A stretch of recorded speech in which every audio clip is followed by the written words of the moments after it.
আমি কলকাতা শহরে এসেছি 96 সালে। একদম শহরের ছেলে নই, গ্রামে বাড়ি। ঠান্ডার মধ্যে 7টায় রাত্রির, 8টায় যে জেগে আছে তার কোনো দরকার আছে।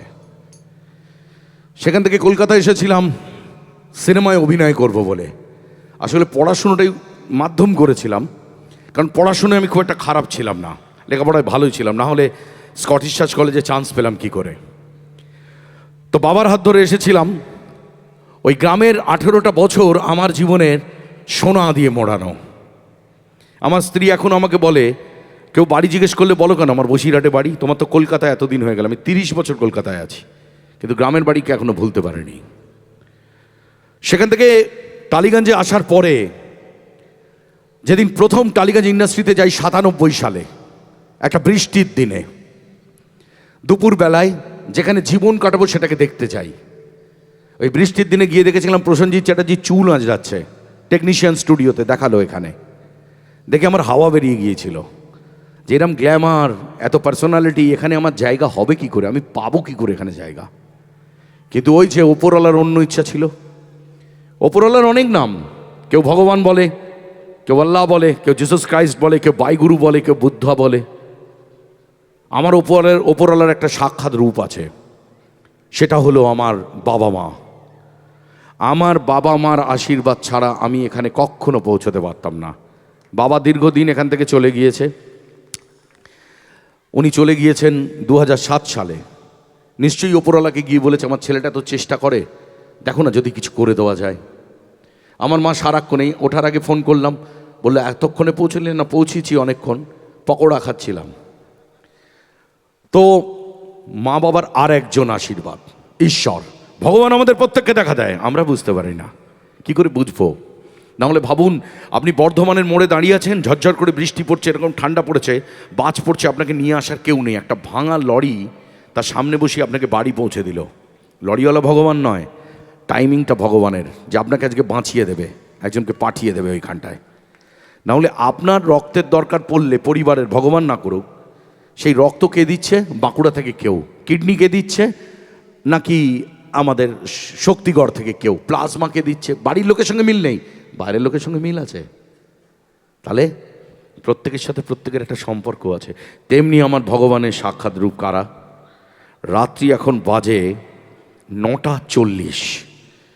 এই 9 ডিগ্রি ঠান্ডায় খোলা আকাশের নিচে ফেসবুক, ইনস্টাগ্রাম, টিভি, লেপের তলা, খেতে দেওয়া, ডিনার টাইম সব ছেড়ে যারা যে কজন আমার সামনে রয়েছেন, আপনারা আমার সাক্ষাৎ ভগবান। আমার বাড়ি চালান, আমার ছেলেদের খেতে দেন, আমার সংসার চালান, আমার পোষ্য, আমার গাড়ি, সব আপনাদের জন্যে 25 বছর ধরে চলছে।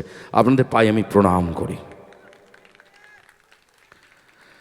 এই যে হাততালিটা দিলেন, এটাই প্রথম হাততালি, এটাই লাস্ট হাততালি। আমার অনুষ্ঠানে কেউ হাততালি দেবেন না প্লিজ। আপনি বসে দেখছেন এই ঠান্ডার মধ্যে, আমি ধন্য। আমার মা আমার বাবাকে বলেছিল, এখন ফাংশনে গান গায়, আমার বাবা বলেছিল শোনে লোকে দাঁড়িয়ে, তো সেখানে আপনারা শুনছেন। তবে একটা জিনিস খুব সততা আছে, এমন একটা দেশে জন্মেছি, কখনো মনে হয় না আমি কে হলুম, কারণ আমি জানি আমার মাথার উপরে কারা কারা আছে, কারা কারা করেছে। যেটুকুনি আছে আমি মনে করি আমি লেবার, এবং আমি সার্ভিস দিই আমার ভগবানদের। তো আর এখানে ফাংশন দেখা কি কম কষ্টের? এই গা ঘেঁষাঘেঁষি করে দাঁড়িয়ে আছেন, বসে আছেন, হ্যাঁ, কে একটা চপ খেয়েছিল কখন অন্য জায়গা দিয়ে যদি জানিয়ে দেয় না, আপনি বুঝতে পারবেন না।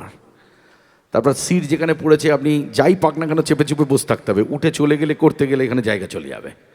তাহলে হবে কি করে? তাহলে আপনারাই হচ্ছেন আমার শ্রেষ্ঠ ভগবান। তবে একটা জিনিস দেখে আপনারা খুব খুশি হয়েছেন, আমি জানি, যেটা সিনেমার পর্দায়, টিভির পর্দায় আমাকে যেরকম দেখায়, সামনে থেকে আমি দেখতে আরও সুন্দর। বলুন তো, এই যে মেয়েরা এত হেসে মাথা দুলিয়ে বললেন আমার যে কি ভালো লাগলো, এই জন্য আমি বউকে কোথাও নিয়ে যাই না। কেন, বউ সঙ্গে গেলে যে মেয়েরা আসে, ছবি তোলে, গা ঘেঁষে, আমার বউ পছন্দ করে না, ওর কিচ্ছু ভালো লাগে না। তো অনুষ্ঠান শুরু করতে গেলে কিছু করতে হয়। 90-এর দশকে বড় হয়েছি, তখন কোনটি শিল্পীদের যুগ ছিল? গৌতম ঘোষ কিশোর কুমারের গান করেন, আমার বন্ধু জোজো, উষা উত্তুপ আশা ভোসলের গলায় গান করে, মিতা চ্যাটার্জি আশা ভোসলের গলায় গান করেন, কুমার শানু নিজে কিশোর কুমারের গলায় গান করতেন, মোহাম্মদ আজিজ সাহেব তিনি রফি সাহেবের গলায় গান করতেন। আমিও তখন ভেবেছিলাম জীবনে কিছু না হলে গান গাইবো কোথায়? স্টেজে। হোটেলে, বারেতে, কিছু না হলে ট্রেনেতে গান গাইবো। ট্রেনেতে অনেকে ওঠে না গান টান গাইতে, আমি ঠিক করেছিলাম একদম এইটা, আত্মীয় স্বজনের সাথে আলাপ রাখবো না, কারণ প্রত্যেকে খুব এস্টাবলিশড, আমাকে কেউ পছন্দ করবে না। তারপরে বাংলায় অনার্স করার পরে আবার বাবার কাছ থেকে পার ডে 10 টাকা নেওয়ার জন্য ক্যালকাটা ইউনিভার্সিটিতেও ভর্তি হয়েছিলাম, কিন্তু আমার উদ্দেশ্য ছিল একটাই, সিনেমা। 25টা বছর কেটে গেল শুধু আপনাদের আশীর্বাদে। তো এরপরেও আজকে অনেককে বলেছিলেন চলো না বিশ্বনাথ আসছে গান গাইতে, ওই মোটারো মরণ রে আর কী দেখবো, ওই সারাক্ষণ টিভিতে ঘুরে বেড়াচ্ছে আর বেলুন হয়ে উড়ে বেড়াচ্ছে, তার মধ্যে বাড়িতে থাকি লেপের তলায় বলেছে। তাদের জন্য আমার নেক্সট গানটা, যদি গান খারাপ হয় বলে দেবেন, আমি বন্ধ করে দেবো, মারধর করবেন না। কারণ আমার বাড়িতে দুটো ছেলে, একটা 10 বছর, একটা 15 বছর, ওদের একমাত্র বাবা আমি, আর একটা 17 বছরের পুরনো বউ আছে, ওটারও স্বামী আমি। একটু মাথায় রাখবেন। দেখুন আমার জীবনে কিছু করার নেই, আমি নায়ক হতে এসেছিলাম, কি ভুল ধারণা। উত্তম কুমারকে দেখেছি, প্রসেনজিৎকে দেখেছি, চিরঞ্জিত, সৌমিত্র চট্টোপাধ্যায়, রঞ্জিত মল্লিক, তাপস পাল, তার মতো আমার গাল দেখুন, কিন্তু আমি নায়ক হতে পারলাম না শুধু আমার এইটার জন্য। আমি কি যে মুশকিলে পড়ি, এত বেড়ে যায় কেন, খেয়ে ফেলি দুমদাম। গান দিয়ে শুরু করছি, গানবার কেউ হাততালি দেবেন না, চাদরের তলায় যত্নে হাত রাখবেন, ভিড়ের মধ্যে কেউ হাত বার করবেন, অ্যাক্সিডেন্ট হয় খুব দেখেছি। চলো।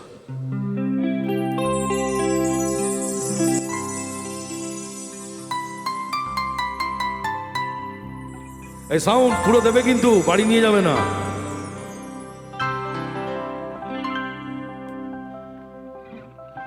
তুমি হেলে না কেন, হেলে না, ভাঙা ভাঙা মন আমার কি পেল,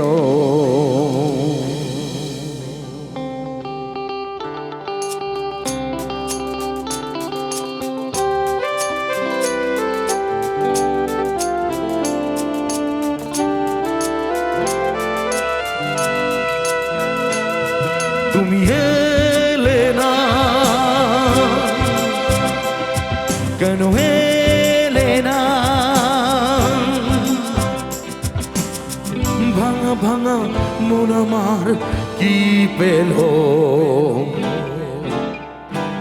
এই শ্রাবণের সন্ধ্যা বেলা, এই পৌষের রাত্রি বেলা, তুমি হেলে না কেন, হেলে না। গানটা দেখতে ভালো, তোমার বাজাবে না? আরে বাজাও, তুমি পারো না, মানে তুমি আমার সাথে বাজাবে না? আর আমি ছোটখাটো আর্টিস্ট ভাই, আমাকে ওটা দেখো। হ্যাঁ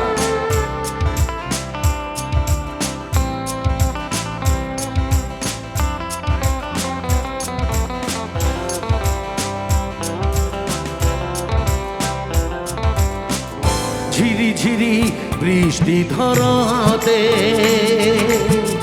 তুমি এসে পাশে যে ধরাতে, ঝিরি ঝিরি বৃষ্টি ধরাতে, তুমি এসে পাশে যে ধরাতে, চমকাতো বিজলি কালো মেঘে তাকে তুমি ভুলে গেলে কি হলো। এক সেকেন্ড, এই পুরো এই হ্যান্ডসের সাউন্ড ওদের কানে দিও না, আমাকে শুনতে পাচ্ছি না, বিট ধরতে পারছি না। এখানে দাও ভাই, হ্যালো বাজাও তো ভাই একটা কিছু, আমি শুনতে পাচ্ছি না, বিট পাচ্ছি না। না আমি তো শিখিনি না গান ফান কোনোদিন, আমার তো अनपढ़ गवाड़ा है, पर जो करेंगे क्लीन करेंगे, पैसा लिया है लोगों से। চলো এখানে বাজে, এখানে দাও। হ্যাঁ এখানে বাজে তো, অক্টোবরটা একদম পাচ্ছি না, বিট পাচ্ছি না। হ্যাঁ সব মিলনা চাইয়ে না। আরেকটা চলো, 1 2 3 4। আজও আছে সেই সে ভরসা, মনে শুধু নেই যে ভরসা, আজও আছে সেই সে ভরসা, মনে শুধু নেই যে ভরসা, কোথায় সে স্বপ্ন খুঁজে বলো পাই, তাকে তুমি ভুলে গেলে কি হলো। এই শ্রাবণের সন্ধ্যাবেলা, এই পৌষের রাত্রিবেলা, তুমি এলে না, কেন এলে না? ভাঙা ভাঙা মন আমার কি পেল এই শ্রাবণের সন্ধ্যাবেলা, এই শ্রাবণের সন্ধ্যাবেলা, তুমি